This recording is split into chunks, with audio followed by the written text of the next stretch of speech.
In this video, we dive into the pros and cons of living on James Island in South Carolina. Let's do this.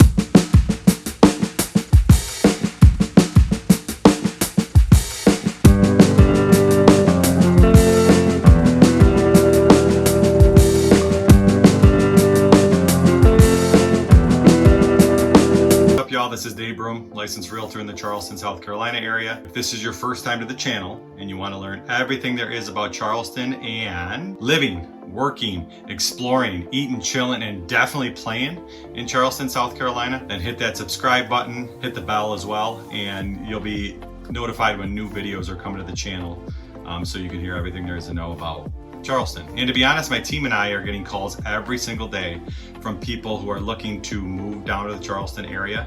So if you're thinking about moving or relocating to the Charleston area, give us a call, shoot us a text, send us an email. You can do that days, nights, weekends, any time of the day, and we'll get back to you and get the process started. Now, in this specific video, we examine and critique James Island. James Island is a beautiful and unique island in South Carolina with a rich history and bright future. Nestled amongst the deep blue waters of the Charleston Harbor and the meandering Stony and Folly rivers, James Island boasts scenic marsh views and a plethora of majestic trees. There's trees everywhere. Once covered in farmland, James Island is now primarily a residential community that has somehow managed to protect the small town feel its residents and visitors enjoy every single day. This leads me to pro number one about James Island, which is location, location, location. James Island is the closest suburb to downtown Charleston.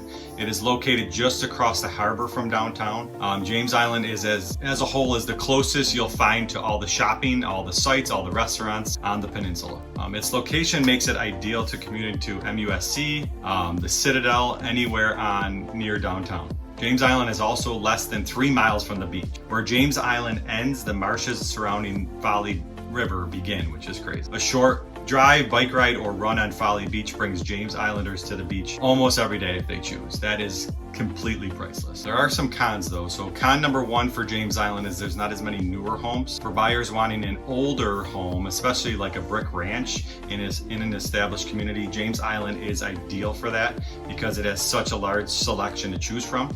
However, if you're looking for new construction homes on James Island, those are harder to come by and you need to expect to pay a higher price for a small size lot. Because the island is mostly developed already, there are very few parcels for developers to purchase, making this land extremely expensive. So if older homes, older charm brick homes is your thing, James Island might be the perfect place for you. Newer construction can be found. I'm not saying it can't be found, it's just it comes at a higher cost. But brick houses, older houses, for sure James Island, you should definitely check that out with me. Now, pro number two for James Island is everything you need is on the island. It's so convenient. You'll find all of your daily needs without ever having to leave the island. Grocery stores, Walmart, lots of independently owned shops and restaurants, a movie theater, and some large chain restaurants like Chick-fil-A and Zaxby's. If you want to venture downtown for more entertainment options, it's only a 5 to 15 minute drive depending on where you live on the island, which is very, very convenient. West Ashley's Mall, movie theater, and Target are all about 10 to 15 minutes away. There are also a few grocery stores on James Island, including Food Lion,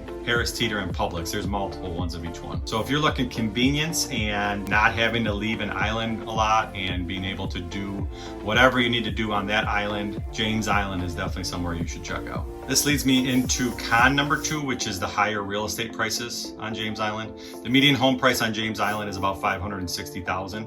Any real estate market that has such a strong demand from home buyers is also going to have strong prices. The convenience and desirability of living on James Island makes the houses pricier, one of the pricier suburbs of Charleston, but it's so convenient, like we said. Some of the most sought after and expensive neighborhoods are Styles Point, Plantation, Freeman's Point, and Country Club. There are some more affordable options. You might consider the townhouses at Meridian. There's condos at Regatta and houses at Lawton Harbor or Riverland Terrace. Those are all options for you. So it can be pricier, but there's options for everyone. Just like in any area, there's options for anywhere, anyone, and just the convenience of James Island makes it very, very, very desirable for people. All right, now swinging back to the good. Pro number 3 is the Parks and Waterways. The Parks James Island has, they have a few different parks to go to with the family. These parks are a great place to enjoy a good view, go fishing, crabbing, shrimping, or just to watch sunset. James Island Park is my favorite park on the island and possibly in entire Charleston area. James Island County Park is a great place to bring your friends, families, or pets for a variety of activities. There's a very nice fishing / crabbing dock and RV park to go camping, a large dog park, and it is the location for the annual Holiday Festival of Lights during the holiday season, which is amazing to bring your family with. I'm a Buffalo kid, so going to this park in the winter where it can be 60, 70 degrees, you don't need a jacket, and you get to go through all the Festival of Lights is amazing. They have different activities, they have food trucks, they have rides, they have rock climbing, they have carnival games. It's an amazing experience with your family. And finally, James Island is surrounded by waterways. It's amazing, including the Charleston Harbor, Wapu Creek, Stone Oak River, Clark Sound, King Flats Creek, and more. That's a ton. James Island is a great place to own waterfront property in the Charleston area. There are a few public boat landings nearby, also including Riverland Terrace Boat Landing, Wapu Cut Boat Ramp, and Battery Island public boat landing. So if you're looking to dock a boat or anything, that's a great, James Island is amazing for that. That leads me to con number 3, which is flooding. Charleston and the surrounding area is known as the Low Country, and it won't take you long to discover why. There are areas that flood somewhat regularly, especially when there is a good amount of rain, also during high tide. If you are going to purchase a property near Charleston, you should take into consideration that it may be an area more prone to flooding than other areas, and precautions and insurance need to be, purchasing flood insurance for the property is very, very important. Reach out to me, we can look at flood zones and everything like that and see, subject to change, so we can discuss that when you reach out. With all that being said, James Island is an amazing place to live. It's surrounded by waterways, near a prominent beach, great dining all over the place, and the people are extremely friendly. James Island is also perfectly suited between Folly Beach and downtown, which is a prime location, and there's a lot of island pride there with a lot of amazing people and families. I didn't even touch upon the families. There's families all over James Island. If you want to hear more about James Island or any place near Charleston, I'm going to swing back to this again. Reach out. Give us a call, shoot us a text, send us an email, days, nights, weekends, middle of the night. I might not answer or text you back or email you back, but I will in the morning. I check my phone all the time in the morning. I love working. I love helping people. I love helping people discover Charleston and discover if they can relocate, and you can. I've done it. I've moved from Buffalo. We moved our family and 4 kids from Buffalo to Charleston, and our life completely changed. Our lifestyle, everything has changed moving down here. It's an amazing place to live. Reach out. We can discuss it. We can get your needs. Keep it real, y'all.